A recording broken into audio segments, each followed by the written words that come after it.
Hello students, first of all congratulation to all of you. आज हम आपको संबंध और फलन, रिलेशंस एंड फंक्शंस के बारे में हम बताएंगे आप लोगों को। काइंड्स ऑफ फंक्शन, फलनों के प्रकार।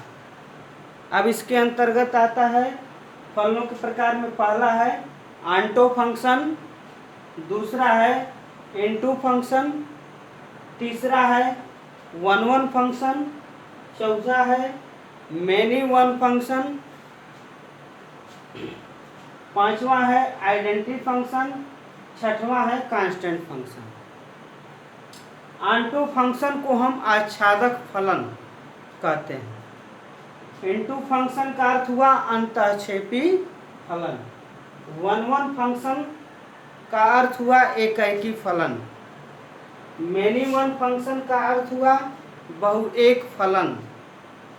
पांचवें नंबर पर है आइडेंटिटी फंक्शन, तत्समक फलन। छठवें नंबर पर है कांस्टेंट फंक्शन, अचर फलन। इसी का हम अध्ययन करेंगे इस चैप्टर में। अब आइए, पहला नंबर पर है आंटो फंक्शन, आच्छादक फलन। आपको प्रीवियस वीडियो में आच्छादक फलन के बारे में बताया गया था। आपको बताया गया था आच्छादक फलन। आच्छादक का अर्थ होता है ढकना। अब इसमें शर्त आपको प्रीवियस वीडियो में हमने बताया था कि range of F is equal to codomain of F. आपको हम प्रीवियस वीडियो में बता चुके हैं आच्छादक फलन की क्या शर्त होती है। Range of F is equal to codomain of F. इसका अर्थ हुआ रेंज ऑफ एफ को हम कहेंगे एफ का परिसर। रेंज का हिंदी में अर्थ होता है परिसर। कोडोमेन को हिंदी में बोलते हैं सहप्रांत।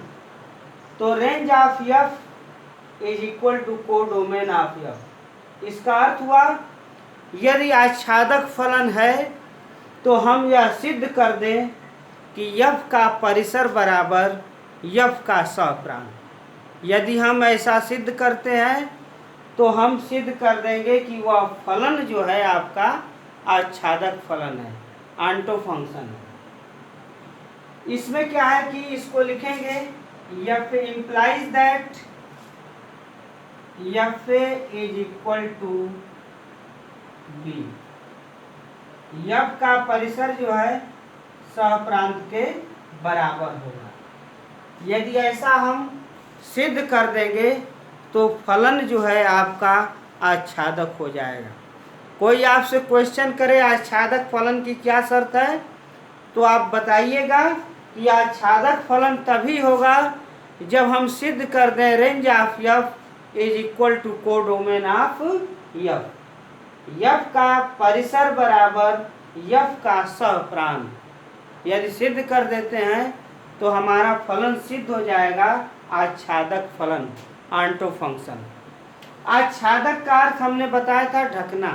अब आइए एग्जाम्पल के माध्यम से समझते हैं। ए और बी दो नॉन एम्प्टी सेट हैं, अरिक्त समुच्चय हैं। अब इसमें देख रहे हैं कि जो पहला संपूर्ण समुच्चय है उसको हम प्रांत बोलते हैं या प्रभाव क्षेत्र या डोमेन बोलते हैं। जो दूसरा संपूर्ण समुच्चय है इसको हम कोडोमेन बोलते हैं। कोडोमेन का हिंदी में अर्थ होगा सहप्रांत। जो दूसरा संपूर्ण समुच्चय भी है यह सहप्रांत कहलाएगा।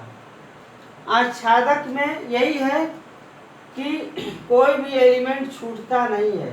सहप्रांत का कोई भी एलिमेंट छूटेगा नहीं, उसका कुछ न कुछ इमेज बनेगा। अब जैसे x1 का y1 से, x2 का क्या है y2 से, x3 का क्या है y3 से, x4 का क्या है y4 से। आप देख रहे हैं कोई भी एलिमेंट बच नहीं रहा है सहप्रांत का। और परिसर की परिभाषा बताई गई थी, डेफिनेशन ऑफ रेंज। क्या होता है परिसर की परिभाषा? बी के उन अवयवों का समुच्चय, ध्यान से सुनिए, बी के उन अवयवों का समुच्चय जो ए अवयवों के यफ प्रतिबिंब हों। अर्थात जैसे यहाँ पर आप देखिए यफ ऑफ x1 को y1 लिखा जाएगा, यफ ऑफ x2 को हम क्या लिखेंगे, y2 लिखेंगे, एंड सो ऑन, ऐसे ही हम लिख देंगे। तो परिसर की परिभाषा क्या हुई, बी के उन अवयवों का समुच्चय, ध्यान से सुनिए, बी के एलिमेंट क्या है, y1 है, y2 है, y3 है, y4 है। तो रेंज की परिभाषा क्या होगी, बी के उन अवयवों का समुच्चय जो ए अवयवों के यफ प्रतिबिंब हो, F of x1 is equal to y1, F of x2 is equal to y2, F of x3 is equal to y3, F of x4 is equal to y4। अगर इसका यफ प्रतिबिंब है तो वह परिसर कहलाएगा। यदि यह प्रतिबिंब नहीं है तो कोडोमेन का एलिमेंट होगा, सहप्रांत का तो अवयव होगा, लेकिन वह रेंज नहीं कहलाएगा। ध्यान से इस बात को याद रखिएगा। यदि अगर उसका यफ प्रतिबिंब होगा तभी हम कह सकते हैं कि परिसर है। अगर यह प्रतिबिंब नहीं है तो वह कोडोमेन का एलिमेंट होगा, लेकिन परिसर नहीं कहलाएगा। अब दूसरा क्या है, इनटू फंक्शन, अंतःक्षेपी फलन। अब इसमें आपको हम प्रीवियस वीडियो में बताए थे कि range of F is proper subset of codomain of F, codomain of F. यह आपको बताया गया था कि अंतःक्षेपी फलन के लिए शर्त है कि range of F is proper subset of codomain of F. इसका अर्थ यह हुआ कि F implies that F is proper subset of codomain of F, codomain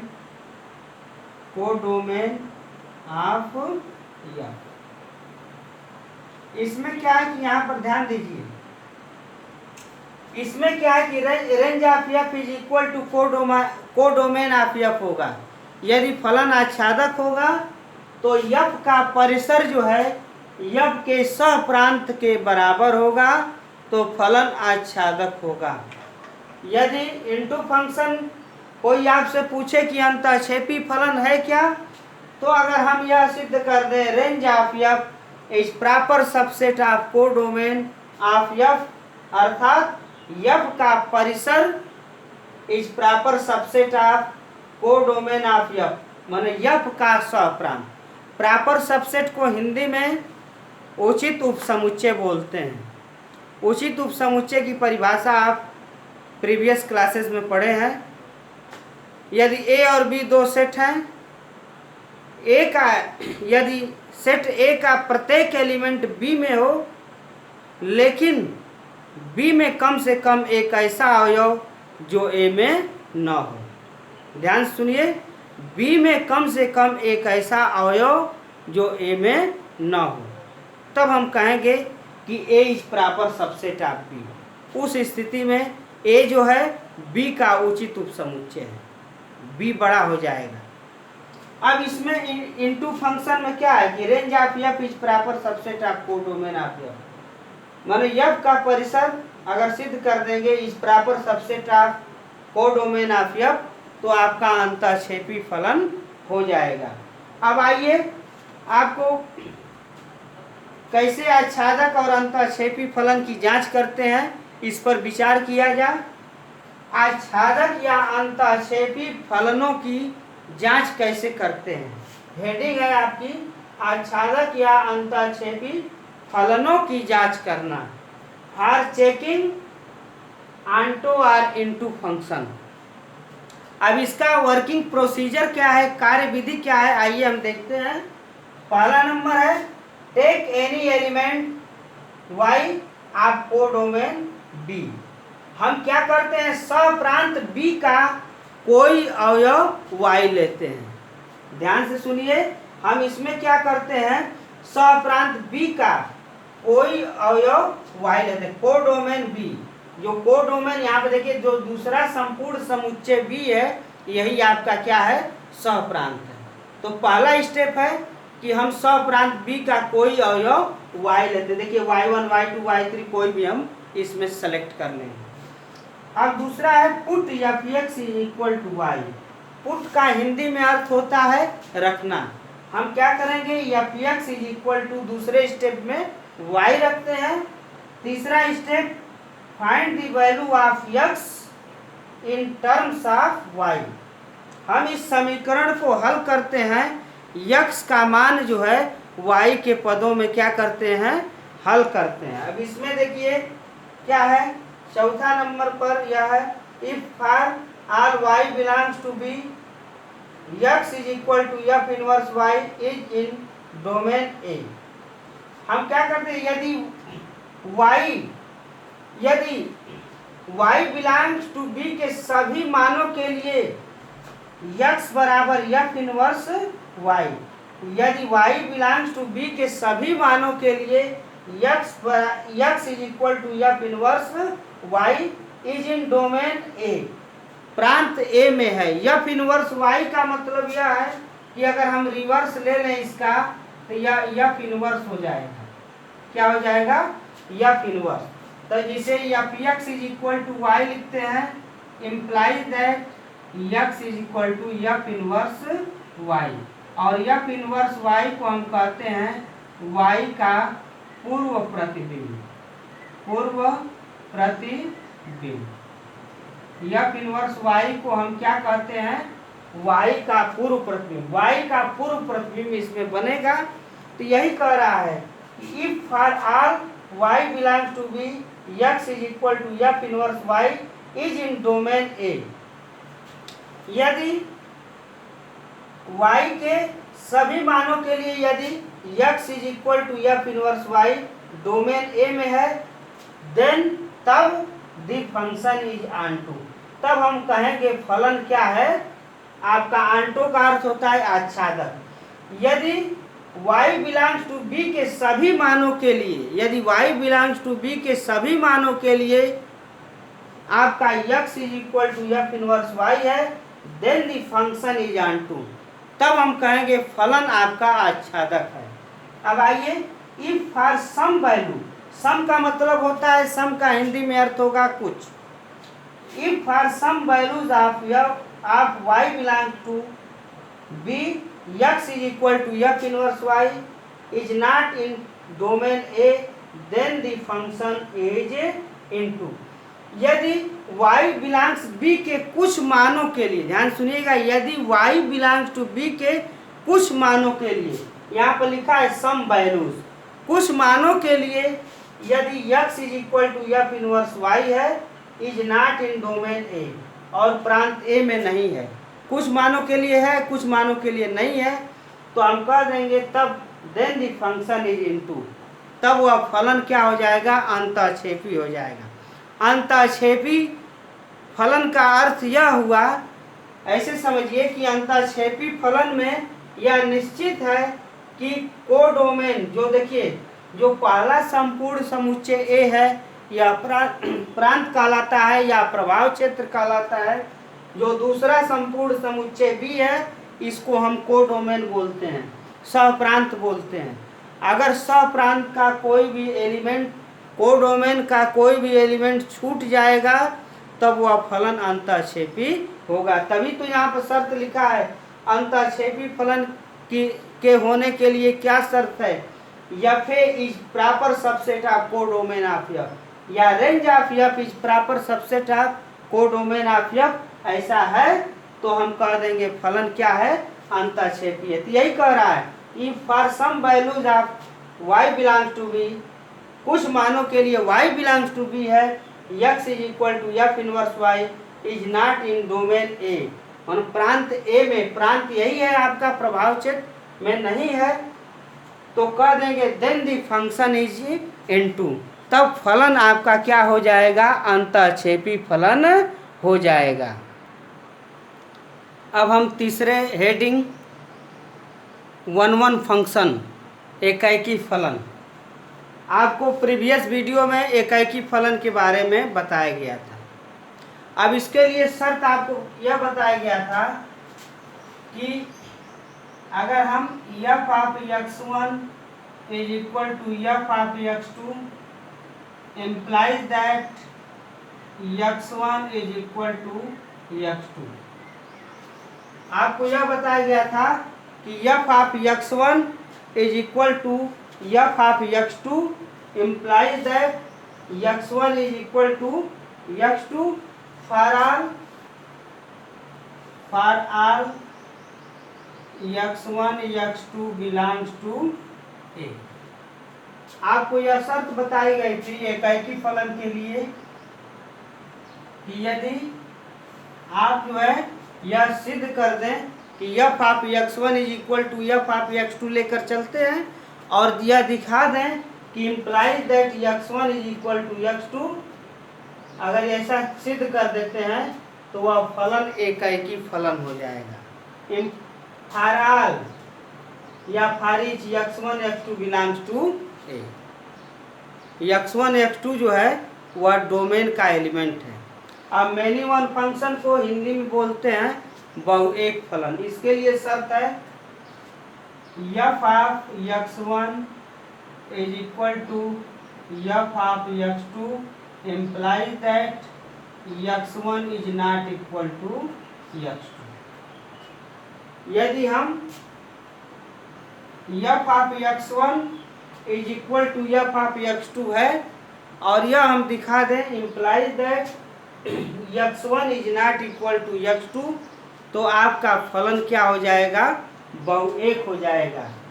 आइए हम कुछ एग्जाम्पल के माध्यम से हम इसको सिद्ध करने का प्रयास करेंगे। फलन mapping from n to n f(x) is equal to x square, x belongs to n के एकाएकी अंतःक्षेपी होने की जांच कीजिए। अभी आपको प्रीवियस वीडियो में बताया गया था कि आच्छादक फलन होगा तो range of f is equal to codomain of f का परिसर इज इक्वल टू कोडोमेन। अंतःक्षेपी फलन के लिए f का परिसर is proper subset of codomain of f। आच्छादक या अंतःक्षेपी की हमने जांच करना बताया है। अब जो है कि आइए इसको हल करते हैं।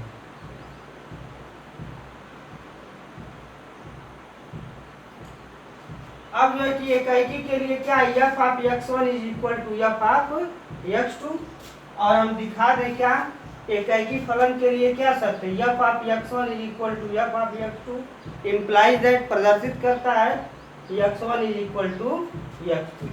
अब आइए इसका चेक करें, तो इसको हम लिखेंगे f of x1 is equal to f of x2 implies that x1 का वर्ग इज इक्वल टू x2 का वर्ग। ध्यान से सुनिए, f(x) इज इक्वल टू इस क्वेश्चन में दिया x स्क्वायर, तो जब एक अनुलग्नक या x1 लगाएंगे तो x स्क्वायर क्या हो जाएगा, x1 का स्क्वायर, यहाँ x2 है तो यह x2 का स्क्वायर। क्या करते हैं, पक्षांतर करेंगे तो x1 का वर्ग माइनस x2 का वर्ग हो जाएगा, x1 का स्क्वायर माइनस x2 का स्क्वायर इज इक्वल टू 0, या इसको लिख सकते हैं x1 प्लस x2 एक ब्रैकेट में, x1 माइनस x2 एक ब्रैकेट में इज इक्वल टू 0। आप जो है कि सूत्र जानते हैं वर्गांतर का, a square minus b square is equal to होता है एक ब्रैकेट में a माइनस बी, दूसरे ब्रैकेट में a प्लस बी। तो उसी फार्मूले का यूज करके हमने इसको लिखा है a प्लस बी एक कोष्टक में a माइनस बी, एक बार जोड़ेंगे एक बार घटाएंगे। और यह भी आप जानते हैं कि दो बीजीय व्यंजकों का गुणनफल शून्य होगा, या तो यह शून्य होगा या तो यह शून्य होगा।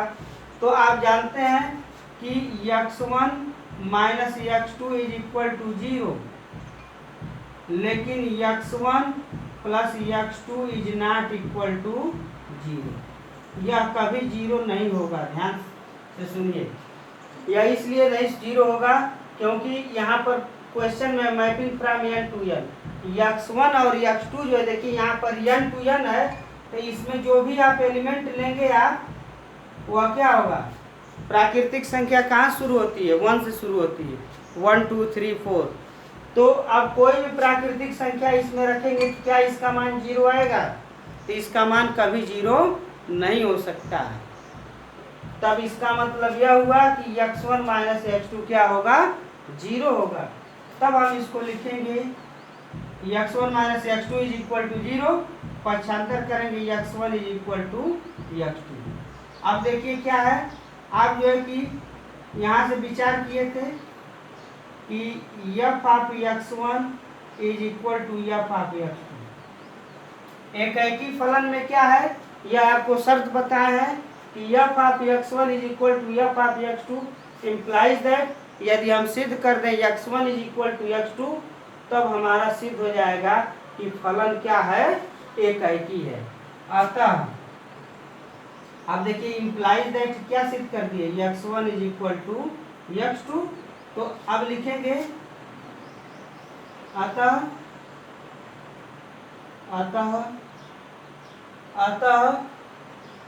फलन f एक ही, अतः फलन f एक ही, अतः फलन f एक ही।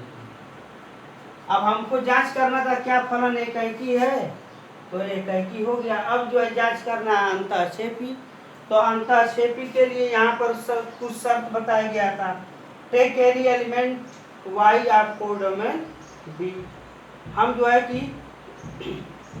कि y का एलिमेंट लेते हैं, कोडोमेन का कोई एलिमेंट y लेते हैं, और सेकंड नंबर पर f(x) is equal to y रखते हैं। फिर हम देखते हैं कि find the value of x in terms of y। हम जो है कि y का मान, x का मान y के पदों में क्या करते हैं, ज्ञात करते हैं। फिर चेक करते हैं कि if for all y belongs to b x is equal to f inverse y। हम देखते हैं कि y के प्रत्येक मान के लिए x is equal to f inverse y है, तो हम कह देंगे then the function is onto, तो फलन क्या है, आच्छादक है। यदि y बिलोंग्स टू b के कुछ मानों के लिए सत्य है, x is equal to f inverse y is not in domain A में नहीं है उसका पूर्व प्रतिबिंब, तो हम कह देंगे then the function is into, तो अब फलन क्या हो जाएगा, अंतःक्षेपी हो जाएगा। तो आइए इसको सॉल्व करते हैं। यहाँ पर लिखा है, अब आपको जांच करना है, अंतःक्षेपी की जांच करना है, अंतःक्षेपी फलन की जांच करना। अब इसको हम जांच करेंगे, अंतःक्षेपी फलन की जांच करना। अब जो है कि इसमें क्या है, f(x) is equal to y लेते हैं। अब यहाँ लिखेंगे f(x) इज इक्वल टू क्या दिया है, यहाँ पर इस क्वेश्चन में f(x) इज इक्वल टू दिया है x², तो यहाँ पर लिखेंगे। अब यहाँ पर क्या करेंगे, f(x) के स्थान पर y लिखेंगे, और f(x) का मान क्या दिया है आपका x², तो x² और x का मान, इसका कार्य विधि वर्किंग प्रोसीजर है, x का मान y के पदों में, तो x is equal to under root आपका क्या हो गया, y हो गया। अब जो है कि देखिए, यदि does not belong to n, यदि जो है कि आप रखिए, यदि y इज इक्वल टू 2 3 5 कुछ भी आप रखेंगे, तो वह क्या होगा, नेचुरल अगर नंबर नहीं होगा। यदि x equal to under root 2 रखेंगे तो क्या नेचुरल नंबर होगा, नेचुरल नंबर नहीं होगा। y का मान 3 लेंगे, वह भी नेचुरल नंबर नहीं होगा। तो हम कह देंगे इसलिए फलन f अंतःक्षेपी होगा, अतः फलन f अंतःक्षेपी फलन है। यही हमको क्या करना था, चेक करना था कि फलन एकैकी है कि अंतःक्षेपी फलन है। आइए हम आइडेंटिटी फंक्शन तत्समक फलन की परिभाषा देखते हैं। तत्समक फलन की परिभाषा है क्या? A function mapping from A to A is called the identity function if relates each elements of a to itself. स्वयं का स्वयं से वह संबंध रहेगा। तत्समक फलन में स्वयं का स्वयं से। Mapping from A to A is an identity function. तत्समक फलन होगा if for x belongs to A f x is equal to x. Identity function में f x is equal to, यदि x है, एफ एक्स को हम क्या लिखते हैं? y is equal to x है, तब हम कहेंगे it is denoted by I A. Identity function को हम तत्समक फलन को आई ए से डिनोट करते हैं। It is always 1 1 and 2। यह सदैव, आपसे क्वेश्चन होता है कि तत्समक फलन क्या सदैव एकैकी और आच्छादक होता है?